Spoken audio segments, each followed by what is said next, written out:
Today I want to show you how to randomize the illumination on the windows of the buildings in the city sample project by Epic.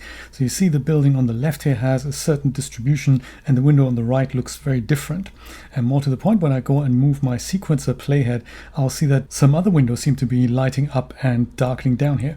So there's some parameters on the material instance that we can change, but we can change all kinds of other parameters. You don't have to animate them, but you can set these values from sequencer with static values if you want. There's also things like the color value, so you can make the building look like it's on fire or changing into something like a dangerous chemical spill or whatnot. Or you can adjust the illumination of the windows or the amount of blinds that are showing, all kinds of things. And I'll show you where that is and how to do this from sequencer, and also how to lock in these values on another instance of the building too. Let's have a look at this. If you're interested in written instructions, I have those as well here in response to one of my readers, Jim. Thank you so much for asking that question. Actually, I'm going to leave this link in the description below in case you want to follow along here.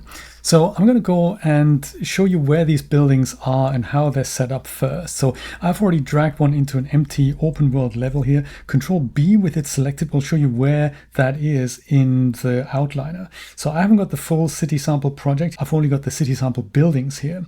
And this is where that is. So I'm going to use a building called CHHN1. It says it's a blueprint class here, but if you hover over it, you will actually see that this is a packed level actor. And as such, it behaves a little different than a regular blueprint.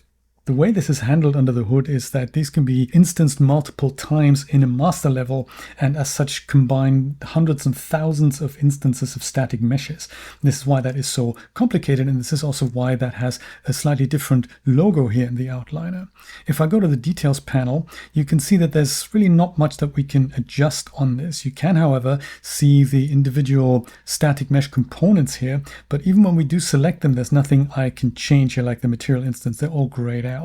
So what we're going to have to do is select the top entry here, and what you might want to do is click edit, but that isn't what we want. When you do that, you will be able to select a component on the building, but again, that is made up of thousands of little assets here. So I could change this exact window, but that's not really what we want. We want the distribution of all of them. So here's that material instance for this particular window, the lit up window that I could adjust, but we don't want to change that. So let's come out of this by hitting exit on the bottom here, and instead go and pick any of these here, edit in blueprint. Let's click this one here, and that'll open a sort of blueprint type view. It's not exactly blueprint because it is, remember, it's a packed level actor.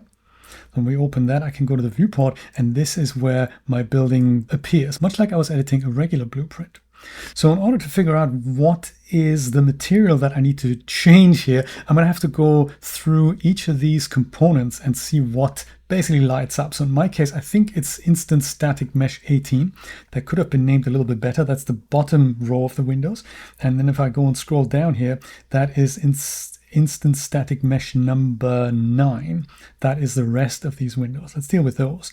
If you're using a different building, you're going to have to go through all of these components and figure out which one the ones are that have the lit up windows here, if that's what we want to change. And in my case, that's element 2 down here. So if I go and open that with a double click, then I get the material instance. I'm going to leave that half open that you can see what I can do here. So under section number 3 here, there's something called randomization, and that's the most interesting thing that we can change. The on-off amount is in fact what changes how many windows appear lit up. So if you turn that all the way down to 0, then everything is going to be lit up. And if you crank that up all the way to 1, then nothing is lit up. And anything in between will mean the distribution changes here. You've got some other interesting things that you can change, like the color variation amount that makes the windows ever so slightly appear in a different color here. There's some other interesting parameters that you can check out here, like the no blind %. If you change that, then you'll see that some windows will have their blinds down, but not all of them. So that's sort of cool.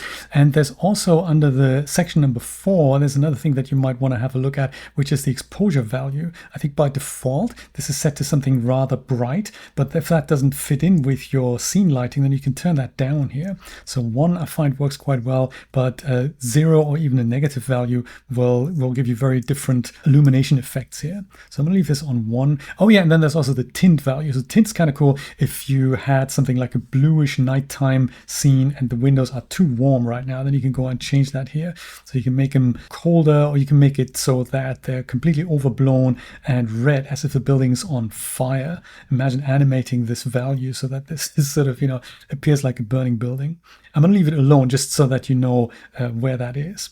So now that we know where these values are, how do we make it so that if I drag a second instance of the building into my level, that I want one to look different from the other? Because if I override values on this material instance, then all the buildings in my scene will have the exact same distribution, and you might not want that.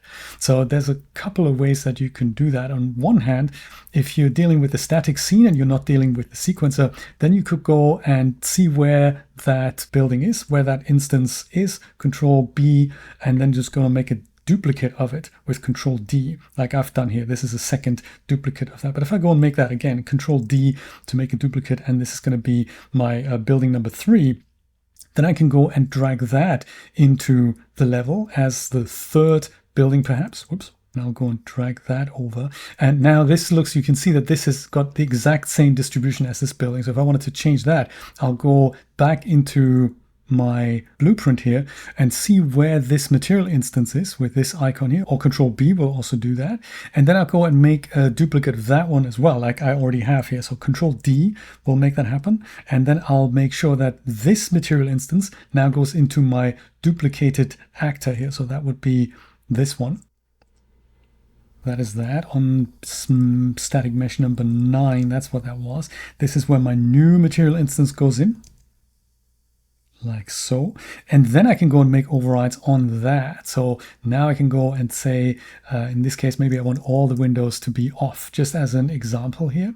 And then I'll see that this is what's happened, and that's also populated to that. But of course, you can go and override this to anything that you need. So maybe we'll go and just change the distribution slightly, just something like that. Any value will do. And now you'll see that the distribution is different on both buildings. I'll go and close this down, and I'll show you another way of how to do this, which I find is probably the more interesting one. You can go and animate these things in sequencer, and this is easier than animating regular blueprints actually, because you can go and animate and preview the values immediately once this thing is in sequencer. Let me go and make a new one, brand new sequencer, and I'll put that into cinematic sequences, and I'll go call this one SQ building test. Up comes the sequencer. I can pick my building out here, and then I'll go and add it to the sequencer, that actor. And now I'm going to go and target the component and the material in the component, and then the value in the material on the component to make that change. So the first thing I'm going to do is click that plus icon here and target the component. So in our case, we already knew that this was instance static mesh number 9. So if you don't, then you're going to have to find out the hard way by literally going through this on the blueprint. So instance static mesh number 9, I know this contains the windows. So just in case we're not clear how to do that, you go, because your buildings might be named differently than this one here, you literally go through each component and see what is it that makes the windows light up here. So it's none of these, so you can go and find the ones that you need. Like instance mesh 24 is the very bottom row here, and this is you're just gonna find out by going up here. Static mesh 18 is this row here, 24 is the very bottom row, and then number 9 was the rest of the windows here. But different buildings will have different names here. They could have named this. You can actually rename this by just pressing F2 and then calling this maybe the windows here, just so that we're on the same page. Windows probably makes that a little bit easier for us to remember. So on this doesn't exist anymore. So let's go and target this again. Now if I can go and call this the windows. So that makes it a little bit easier here. On the windows, I know that I'm going to need a material. So have a look under, not the material switches here, but the material parameters. It's the third one down here, material index 2. This is glass. That's what it's called.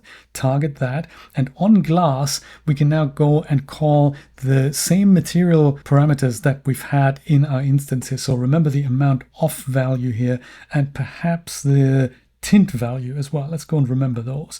So on here, I can now go and target that. So amount off, and then the other one was the tint value. Let's target both of those. So open that up, and then the amount off, this is where I can go and animate that value or set the value. So without even having to go into simulation mode, you can now go and target this to look like that. And I could go and do the same thing here. I could go and target this building as well. And then once again, I have to go and pick out the component. I think it was number 9 here. And then this one here, I'm going to go and find the actual material parameter. And in that material, I'll be able to go and adjust the amount on off value here. And when I do that, I can go and make that change and then make all these buildings look slightly different. And then if you want to animate it, you can do that as well.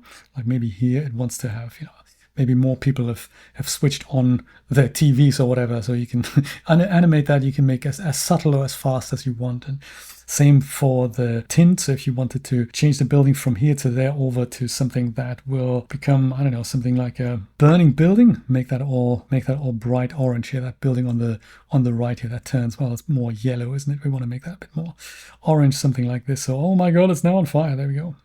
That's how you do that. So it's a little bit complicated, and I wasn't really familiar with these packed level access, but I think it's quite fun. So I'm going to have to look into this closer. I hope this helps you out, Jim, and helps out anyone else who wants to mess with the nighttime illuminated city sample buildings. Thank you so much for watching. I'll see you next time. Take care. Bye-bye.